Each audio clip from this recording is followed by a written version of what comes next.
10 सवाल जिनका जवाब विज्ञान के पास भी नहीं है। मानव इतिहास में मानव ने काफी सारी तरक्की कर ली है।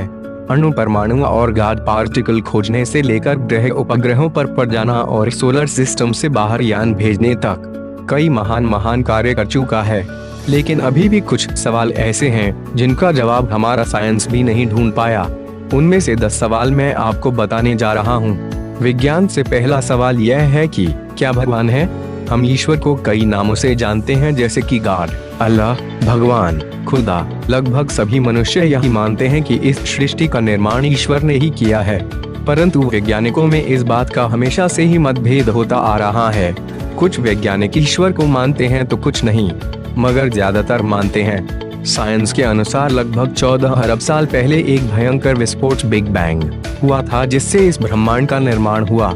परंतु यह बिग बैंग क्यों हुआ और इससे पहले क्या था?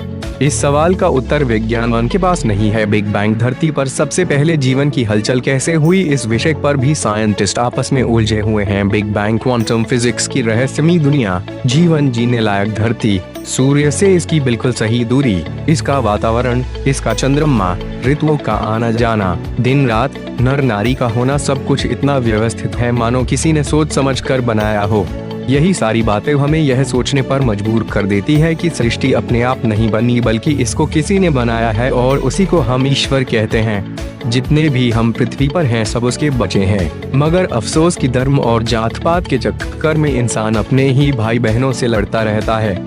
विज्ञान से दूसरा सवाल यह है कि ब्रह्मांड किस चीज से मिलकर बना है? जो मटेरियल भी हम अपने आसपास देखते हैं एटम से बना है, मगर समस्त ब्रह्मांड का केवल 5% हिस्सा ही एटम से बना हुआ है। बाकी का 95% हिस्सा किस मटेरियल से बना है यह हम नहीं जानते। अब तक साइंटिस्ट ने जितना भी अध्ययन किया उससे पता चला है कि यूनिवर्स का ज्यादातर भाग 2 चीजों से मिलकर बना है। डार्क मैटर, इसके बारे में कहा जाता है कि यह गैलेक्सीज को आपस में बांधी रखती है।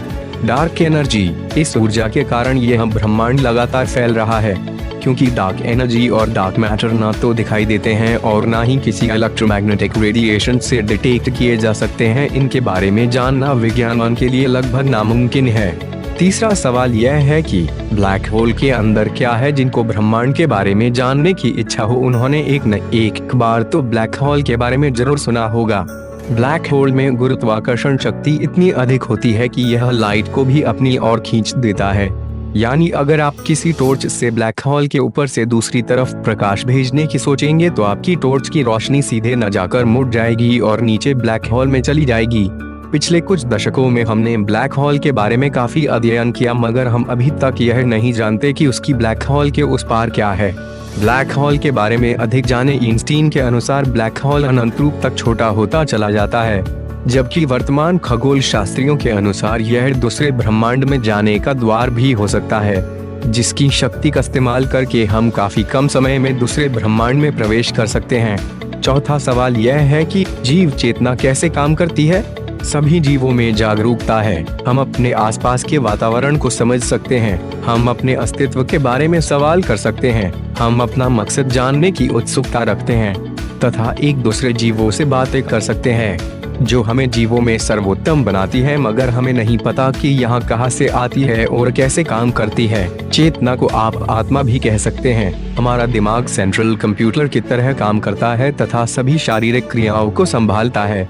हमारे दिमाग के स्कैनिंग से हमको ज्ञात होता है कि हमारे माइंड के 100 अरब से भी ज्यादा नर्व सेल्स कितने जटिल तरीके से इलेक्ट्रिक सिग्नल का आदान प्रदान करते हैं, मगर दिमाग और चेतना एक नहीं है, क्योंकि इलेक्ट्रिक सिग्नल हमको यह नहीं बताते कि कैसे यह भौतिक दिमाग चेतना का निर्माण कर देता है। नए डेथ एक्सपीरियंस और से पता चलता है कि जीव चेतना तब भी काम करती है जब दिमाग काम करना बंद कर देता है। तो यह चेतना है क्या और कहां से आती है, इसको आज तक विज्ञान भी नहीं समझ पाया।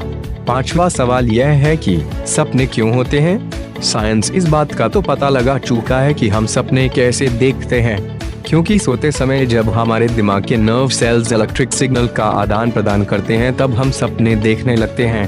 मगर हम सपने क्यों देखते हैं, इसका क्या कारण है, इसका आज तक किसी को भी पता नहीं चल पाया है। विज्ञान से छठा सवाल यह है कि क्या भूत होते हैं? इस बारे में कुछ लोगों का मानना है कि भूत होते हैं तो कुछ लोग भूत प्रेत कुछ नहीं मानते। यूं तो भूतों के देखे जाने और उनके सबूत के तौर पर भूतों की फोटो और वीडियोस इंटरनेट पर भरे पड़े हैं, मगर साइंस को अभी तक कोई ठोस प्रूफ नहीं मिला है जिससे वो ये माने कि भूत होते हैं। इसके लिए साइंस ने इलेक्ट्रोमैग्नेटिक फील्ड डिटेक्टर और थर्मल इमेजिंग कैमरा भी बनाया था, लेकिन उनके हाथ कुछ ऐसा नहीं लगा जिससे यह सिद्ध हो कि भूत होते हैं। मगर कुछ लोग जिन्होंने देखा है भूत होने का दावा करते हैं। 7वां सवाल यह है कि प्लेसिबो इफेक्ट कैसे काम करता है। प्लेसिबो इफेक्ट दरअसल डॉक्टरों द्वारा बोले जाना वाला एक झूठ है, जिसमें मरीज को कहा जाता है कि वह जल्दी ही ठीक हो जाएगा और वह सच में ठीक होने लगता है। दुनिया में लाखों लोग इस इफेक्ट से ठीक होते आ रहे हैं। यह इसका इस्तेमाल हर मरीज पर नहीं करते, बल्कि जिनके ठीक होने की उम्मीद होती है उन पर करते हैं। और रिसर्च में पाया गया कि जितने मरीजों पर भी प्लेसिबो इफेक्ट का इस्तेमाल किया गया, वे जितनी जल्दी ठीक होने चाहिए थे उससे जल्दी ही ठीक हो गए। 8वां सवाल यह है कि मरने के बाद क्या होता है। पुरातन समय से चली आ रही प्रथा के अनुसार लोग यह मानते हैं कि मरने के बाद आत्मा अपने संपूर्ण कर्मों के अनुसार स्वर्ग या नरक में जाती है, तथा कुछ लोग पुनः जीवन पर भी यकीन रखते हैं। डॉक्टर ये तो जान लेते हैं कि व्यक्ति अब करने वाला है, मगर ये आज तक एक अनसुलझा रहस्य बना हुआ है कि मनुष्य मरने के बाद कहाँ जाता है। 9वां सवाल यह है कि खून के प्रकार क्यों होते हैं। वैज्ञानिकों ने यह पता तो अलग लिया है कि ब्लड सेल्स कैसे बनते हैं और क्या करते हैं, लेकिन अभी तक भी हमारी साइंस से इस बात का पता नहीं लगा पाई है कि इंसानों में ऐसे अलग अलग ब्लड ग्रुप्स क्यों बनाए गए हैं। इससे क्या सिद्ध होता है ये तो परमात्मा ही जाने। आखिरी सवाल और विज्ञान से 10वां सवाल यह है कि क्या हम ब्रह्मांड में अकेले हैं। जिन 10 सवाल का जवाब साइंस के पास नहीं, उनमें सबसे महत्वपूर्ण एक यह भी है कि ब्रह्मांड में अरबों खरबों की संख्या में तारे मौजूद हैं और इन तारों के इनसे भी ज्यादा ग्रह हैं और ग्रहों के उपग्रहों की तो गिनती ही नहीं। तो अब सवाल यह उठता है कि क्या सिर्फ पृथ्वी ही एकमात्र ऐसा ग्रह है जहां जीवन है, या पृथ्वी के अलावा भी कोई और ग्रह है जहां जीव जंतु हैं, और अगर है तो वो कैसे दिखते होंगे, हमसे ज्यादा विकसित होंगे या हमसे कम। इस बारे में हमारा विज्ञान कुछ भी नहीं जान पाया है। यदि पानी में जलचर जीव ना होते तो शायद आज हम इंसान यही मानते कि पानी में तो जीवन संभव ही नहीं है, क्योंकि वहाँ पर्याप्त मात्रा में ऑक्सीजन नहीं है, जबकि हर जीव जंतु को ऑक्सीजन की जरूरत होती है। मगर पानी में रहने वाले जीव जंतु यह साबित करते हैं कि पानी में भी जीवन संभव है, भले ही जीने के लिए जरूरतें अलग अलग हो। तो हो सकता है इसी प्रकार से दूसरे प्लैनेट पर रहने वाले जीवों के लिए भी जीने के लिए वह का ही एनवायरनमेंट उचित हो। उन्हें जीने के लिए ऑक्सीजन की नहीं बल्कि अपने प्लैनेट के ही मटेरियल की जरूरत हो, मगर इस बारे में स्पष्ट रूप से हम न तो अभी जान पाए हैं और न ही कोई कल्पना कर पाए हैं। तो कैसा लगा आपको 10 सवाल जिनका जवाब विज्ञान के पास भी नहीं है ये वीडियो देखकर। अगर आपके पास भी कुछ ऐसे ही सवाल हैं तो नीचे कमेंट में जरूर लिखें और यह भी बताएं कि अगर आपको इन 10 सवालों में से किसी का भी आंसर आता है तो कमेंट में जरूर बताएं। धन्यवाद।